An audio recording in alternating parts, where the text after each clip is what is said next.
শোনো, আমি আমার লাইফের সবকিছুতে সবসময় ক্লিয়ার ছিলাম, আমার বাবা মার সামনে, সবার সামনে। এখন আমি তোমাকে ভালোবাসি, তোমাকে বিয়ে করতে চাই, তোমার সাথে আমি আমার পুরো লাইফ স্পেন্ড করতে চাই, আর এটাও আমি লুকিয়ে করতে চাই না, আমি সবার সামনে ক্লিয়ার থাকতে চাই। ওকে ম্যাডাম, আপনি যা বলবেন তাই শিরোধার্য। তুমি এখন কি করছো? জি, আমি একটা সরকারি চাকরি করি। আমি রোডস এন্ড হাইওয়েতে আছি। আমি সিভিল ইঞ্জিনিয়ার, আর পাশাপাশি ফ্রিল্যান্সিং করে টাকা আর্ন করি। তা ভাইয়া, তোমার স্যালারি কত? ভাবি, এটা কেমন কোশ্চেন হলো? আরে এইটাই তো আলটিমেট কোয়েশ্চেন।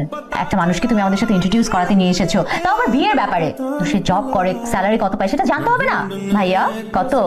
জি, একটা সরকারি চাকরিতে পে স্কেলে যেমন বেতন হয়, আর্থিক সামর্থ্যে মোটা চালের ভাত খেয়ে, মোটা কাপড় পরে, মাথার উপর ছাদ নিয়ে আমরা একসাথে বাস করতে পারবো। How dare you are! তোমার এত বড় সাহস যে তুমি এই পজিশনে থেকে তুমি আমার বাড়ির মেয়ের সাথে প্রেম করছো এবং তুমি বিয়ের কথা বলতে আসছো? আমি তোমাকে বলেছিলাম এটা আমাদেরকে ফেস করতে হবে। যাই হোক, তোমার যেহেতু লাইফের ডিসিশন, তুমি তার ফ্যামিলি মেম্বারদের সাথে ডিসকাস করে তারপর নিবে, এবং যা ভালো হয় তাই করবে। আর আমি তোমার জন্য ওয়েট করবো, সমস্যা নেই। রিপু, রিপু কথা শোন, কি করলে এটা? এই ছেলের সাথে বসে যে আমি এতক্ষণ কথা বলেছি, এটা তোমার সৌভাগ্য। আর এই ছেলেকে যে আমি ঘাট ধাক্কা দিয়ে এতক্ষণ বের করে দিইনি, সেটা ওই ছেলের সৌভাগ্য। আমি না তোমাদের খুবই স্ট্রেট কাট একটা কথা বলে দিই, আমি এই ছেলেকে ভালোবাসি। আমি যদি বিয়ে করি কাউকে, তাহলে আমি এই ছেলেকেই করবো, দ্যাটস ফাইনাল। তো শোনো, হাত মুখতে ফ্রেশ হয়ে নাও, আমি খাবার দিচ্ছি, একসাথে খাবো। কি? তুমি কি আমার সাথে সুখী? না, আমি তোমার সাথে অনেক দুঃখে আছি। এখন হাত ছাড়ো তো। কালকে বাজার করে বাবার বাসায় পাঠানোর কথা ভুলে গেছো তুমি? না না, আমি ভুলে যাই নাই। আমি এটা কি করছো তুমি? বাজার করছি।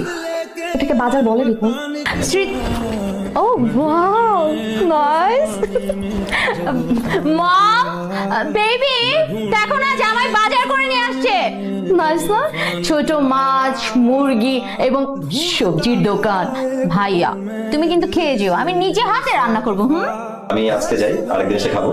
তুমি অবাক হয়ে গিয়েছি, ড্রাইভারের বাজার কেন আমার বাজারতে? সরি, আমি তো ভুলে গিয়েছি আমার ড্রাইভারের একদিনের বাজারের চেয়ে খুব বেটার। স্মৃতি, এত লজ্জা করলো না?